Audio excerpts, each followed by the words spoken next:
শুভ দোলযাত্রা সবাইকে। এটা তো বাংলার একটা বড় বৈশিষ্ট্য যে বাংলা সবসময় ইনক্লুসিভ। এটা কিছুদিন আগে আমার মুখ্যমন্ত্রী, এই দুদিন আগে বিধানসভায় আমাদের অধিবেশন চলছে, মুখ্যমন্ত্রী খুব বিশদে প্রাঞ্জল করে বুঝিয়ে দিয়েছেন যে এই বাংলায় সমস্ত রকম ধর্মে তার ধর্মের যে আচার বা অনুষ্ঠান তা তারা স্বচ্ছন্দে আনন্দে তা তারা প্রকাশ করতে পারে। ফলে আজকে ঠিকই যে দোলও আছে, জুম্মার নামাজও চলছে। আজকে যদি মহান খ্রিস্ট ধর্মের কিছু থাকতো কোনো অনুষ্ঠান, সেটাও এখানে সাড়ম্বরেই পালিত হতো, বা অন্য কোনো ধর্মের। ধর্ম শব্দটার অর্থ হচ্ছে ধারণ করা। ধর্ম ধারণ করা থেকে শব্দটাতে এসছে, ধৃ ধাতু। ফলে এটা মানুষের ব্যক্তিগত নিজেকে, এটা একটা ব্যক্তিগত চর্চা, প্র্যাকটিস।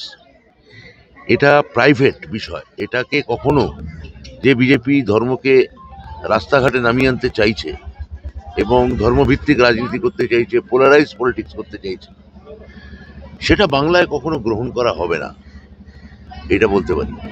যেভাবে বিজেপি চেষ্টা করছে, বাংলার মানুষ কিন্তু সেই অপচেষ্টাকে কিন্তু ব্যর্থ করার বারবার প্রমাণ দিয়েছে। এখানে নির্ভর করছে যে এখন যেহেতু এই ভার্চুয়াল যুগ, ফেক ভিডিও, ফেক নিউজ, নানা রকমের যে মানে বিজ্ঞান অভিশাপ না আশীর্বাদ, এই বিজ্ঞানের যে অভিশাপের দিকটা, আমরা এই ফেসবুক বলুন বা ভার্চুয়াল ওয়ার্ল্ড বলুন বা ইউটিউব বলুন, এগুলোকে কখনো ফেক কিছু ছড়ানোর জায়গা হিসেবে দেখা উচিত না। কিন্তু আইটি সেল বিজেপি তাই করে। সেটা নিয়ে একটা উত্তেজনা তৈরি করার চেষ্টা করা হয়। কিন্তু আমরা যারা এলাকায় জনপ্রতিনিধি আছি, মুখ্যমন্ত্রী আমাদের বলেছেন যথেষ্ট সচেতন এবং সতর্ক থাকতে, এবং এগুলো করে কোনো লাভ হবে না। কেননা দেখেছেন তো যে মমতা বন্দ্যোপাধ্যায়ের উন্নয়নের ডাকে সাড়া দিয়ে আজকে কিভাবে এই আমাদের এই 14 নম্বর ওয়ার্ডে রাজু সেন শর্মা আমাদের কাউন্সিলর, তার উদ্যোগে কিভাবে আজকে আমাদের এই বিরাট দোলযাত্রা র্যালি বেরিয়েছে। দোলের উৎসবে আপনি আজকে কিছুক্ষণ আগে এসেছেন, প্রভাত ফেরি অনুষ্ঠানে কি বলবেন? না, আজকে তো বাংলা রঙের দিন, এবং মুখ্যমন্ত্রী যেটা দুদিন আগে আমাদের বিধানসভা অধিবেশন চলছে, সেই অধিবেশনে বলেছেন যে এটা বাংলা সবসময় একটা ইনক্লুসিভ, আমি এটাকে রাজনীতি বলবো না, এটাকে আমি বলবো যে এক ধরনের সমাজ ব্যাখ্যা করে এসছে যে সবাইকে নিয়ে চলো।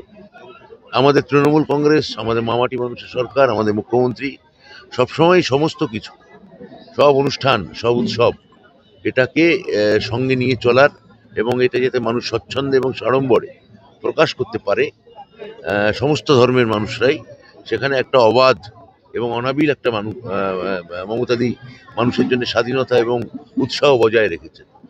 এক বছর পর বিধানসভা নির্বাচন, সেক্ষেত্রে দাঁড়িয়ে কি বার্তা দেবেন? বিধানসভা নির্বাচন তো বিধানসভা নির্বাচনের মতো তো আসবেই, সময় এগোবে, নির্বাচন হবে। কিন্তু মমতাদি যে কাজটা এতদিন ধরে করছেন এবং আগামী দিনেও করবেন, যে মানুষকে এক ধরনের শান্তির বার্তা দেওয়া, সম্প্রীতির বার্তা দেওয়া, আর যে প্রান্তিক মানুষ, খেটে খাওয়া মানুষ, গরিব মানুষ, মেহনতি মানুষ, সরাসরি তাদের পক্ষ নেওয়া, যেটা অনেক সময় কোনো মধ্যবিত্ত স্বার্থে লাগলেও লাগতে পারে। কেননা বাকি যে দলগুলো আমাদের এখানে বিরোধী রাজনীতি করে, তারা মূলত ধ্বংসাত্মক রাজনীতি করে।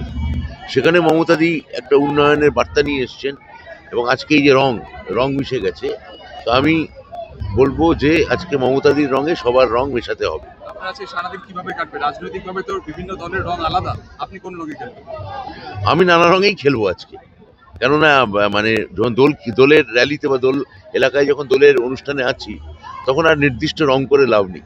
সেটা কোনো, সব রং এখানে মিশে গেছে।